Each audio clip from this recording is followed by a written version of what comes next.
Yo tout le monde, c'est Nuglio. Aujourd'hui, je vais répondre à 7 questions, 7 vérités pour que vous puissiez me connaître davantage. Alors, ça fait plusieurs mois que j'ai pas fait de vidéo et justement durant ces 7 mois, j'ai remarqué que il y a eu pas mal de monde qui se sont abonnés et je vous en remercie. On est 99, 100 abonnés, donc je fais cette vidéo pour ça et je vous en remercie beaucoup de vous être abonnés. 100 abonnés, c'est quelque chose quand même, hein. Après, vous allez me dire 100 abonnés, pour l'instant c'est pas grand chose, mais vous vous rendez pas compte à quel point vous pouvez faire du bien aux petits créateurs comme moi qui faisons de la vidéo. Ne serait-ce que 100 abonnés, c'est déjà beaucoup pour nous, alors merci. Merci beaucoup. Alors, 7 vérités, 7 questions pour me connaître. Déjà, pour commencer, première question, qui suis-je vraiment au-delà de ce que je montre en vidéo? Alors, du coup, je m'appelle Nicolas, j'ai 23 ans depuis hier.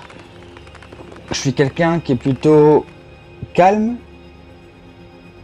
réservé à premier abord. Je suis quelqu'un qui est assez éclectique dans ses goûts, dans mes passions. J'aime bien la musique. Par exemple, en musique, je peux passer du rock au rap à la K-pop, de la K-pop à la pop, de la pop à la variété. Vraiment, j'adore la variété. J'adore vraiment la variété au sens large. Et franchement, j'aime bien découvrir tant que je prends du plaisir à découvrir les choses, c'est le principal. Après, dès qu'il n'y a plus de plaisir, je peux vite me lasser. Je peux très vite me lasser. Je suis quelqu'un qui aime bien, forcément, hein, je dis que je suis très éclectique. Je vais parler de musique, je vais parler aussi dans tous les types de domaines. J'aime bien la mode.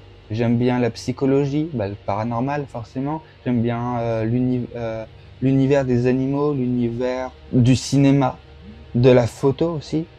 Franchement, j'aime bien toucher vraiment à tout, juste par curiosité, et seulement après je fais mon propre avis, si j'aime bien, si j'aime pas. Je suis quelqu'un de très réfléchi dans la vie, sans prendre le melon, bien évidemment, en restant humble. Je suis éclectique, c'est bien parce que je découvre des choses, je touche vraiment à tout, mais disons que ça a double sens, c'est un avantage pour moi, mais c'est aussi un inconvénient, parce que professionnellement parlant, je m'y retrouve pas en fait. À part la vidéo, parce que forcément avec la vidéo, avec YouTube, je peux vraiment toucher à tout, je peux vraiment parler de paranormal, parler de psychologie, parler des animaux, parler vraiment de tout sujet. Ça répond un petit peu à la prochaine question, pourquoi j'ai choisi la vidéo comme moyen d'expression, parce que j'ai choisi la vidéo pour partager déjà mes expériences, mais aussi pour pouvoir découvrir le monde qui me passionne, qui me rend curieux, et rien que pour vous faire aussi également découvrir mon univers, vous faire découvrir ce que je découvre aussi, forcément. Question numéro 3. Quel est le moment qui a le plus marqué dans ma vie? Alors, du côté paranormal, forcément j'en ai vécu, c'est pour ça aussi que je suis passionné par le paranormal.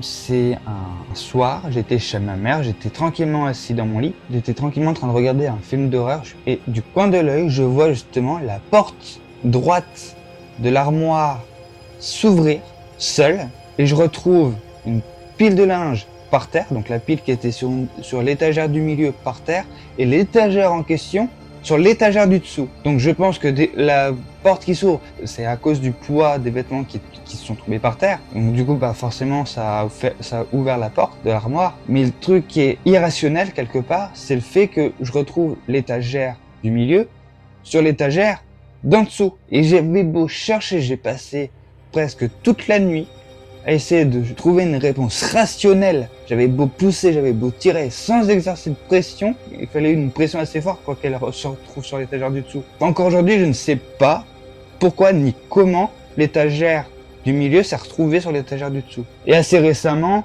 cette fois-ci, c'est chez mon père. Un soir, j'allais me coucher, j'étais en train de me mettre en pyjama et si vous voulez, là je suis actuellement dans ma chambre, là je suis assis sur mon lit, qui est en longueur contre le mur. Et au pied, donc juste là, j'ai un petit meuble un peu surélevé, et j'avais mis un petit tableau qui est un peu plus, qui est au-dessus. Il est un peu pailleté. Donc forcément, quand vous entendez un petit peu d'ASMR, ça fait pas de mal. Maintenant j'ai plein de paillettes sur mon doigt, je suis ravi. Bah, forcément, avec les paillettes, ça raccroche. Il est tombé, et il n'est pas sur le meuble, il est tombé par terre. Et j'ai retrouvé la toile sur le dessus, et pas comme ça. Donc déjà, c'est pour ça, j'ai cherché des réponses. Le tableau, techniquement, il aurait pu seulement tomber comme ça sur le meuble et plus bouger. Parce qu'avec les paillettes, bah, ça raccroche et il serait pas tombé par terre.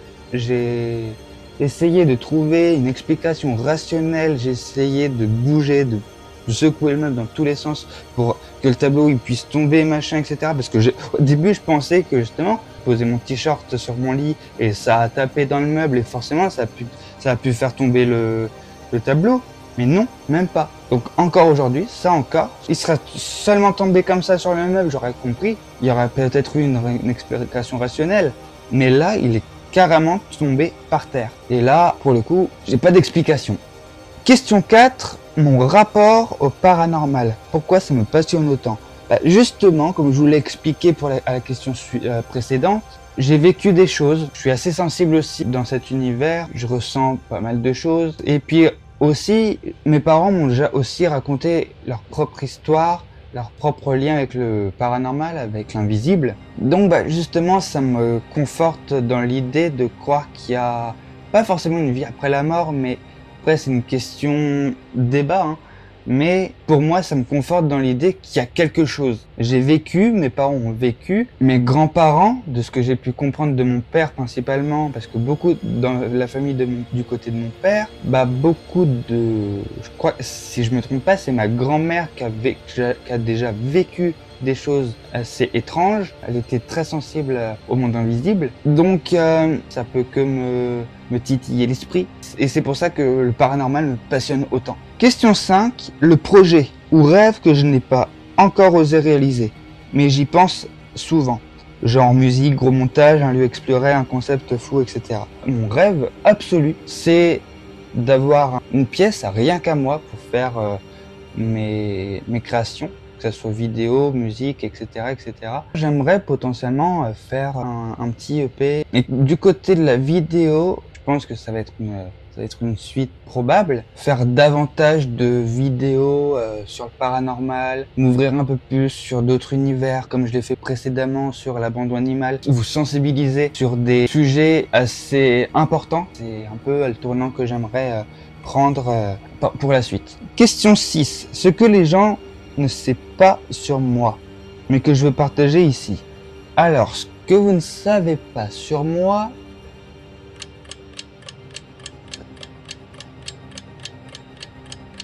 cette vidéo là, c'est un petit peu répondre déjà un petit peu à cette question là. Ce que vous ne savez pas sur moi, c'est un petit peu m'ouvrir. Je vois pas trop comment je pourrais répondre à cette question parce que j'essaye d'être le plus transparent possible. Après, si, il y a bien un truc que vous ne savez pas, c'est que quand j'étais enfant, quand j'avais 17 ans précisément, j'ai été placé en famille d'accueil.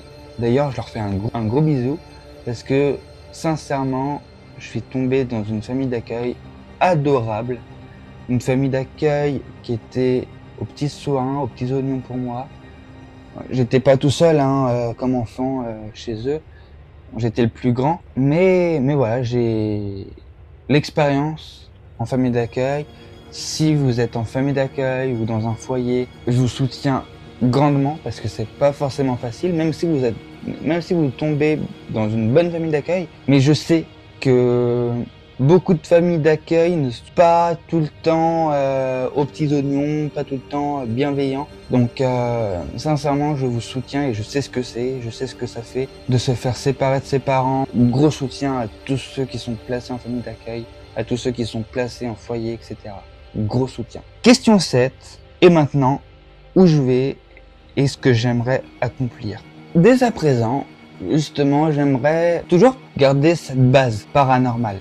Mais j'aimerais passer dans une phase un peu plus introspective, un peu plus documentaire comme j'ai toujours fait, hein. Que ce soit dans la musique, que ce soit dans le paranormal. C'est pour ça, c'est un petit peu cette vidéo-là, elle met un petit peu ce début de vidéo introspective. C'est ce que j'aimerais apporter dès à présent sur ma chaîne. C'est des vidéos un peu plus centrées sur moi, vous parler un peu plus ouvertement. Je pense que j'ai fait un peu le tour, j'ai répondu aux 7 questions, j'espère que la vidéo vous aura plu, j'espère qu'elle vous aura appris beaucoup sur moi. N'hésitez pas à me le dire dans les commentaires, n'hésitez pas à me le faire savoir en mettant un petit like, à vous abonner, ça me ferait extrêmement plaisir, ça m'aiderait grandement.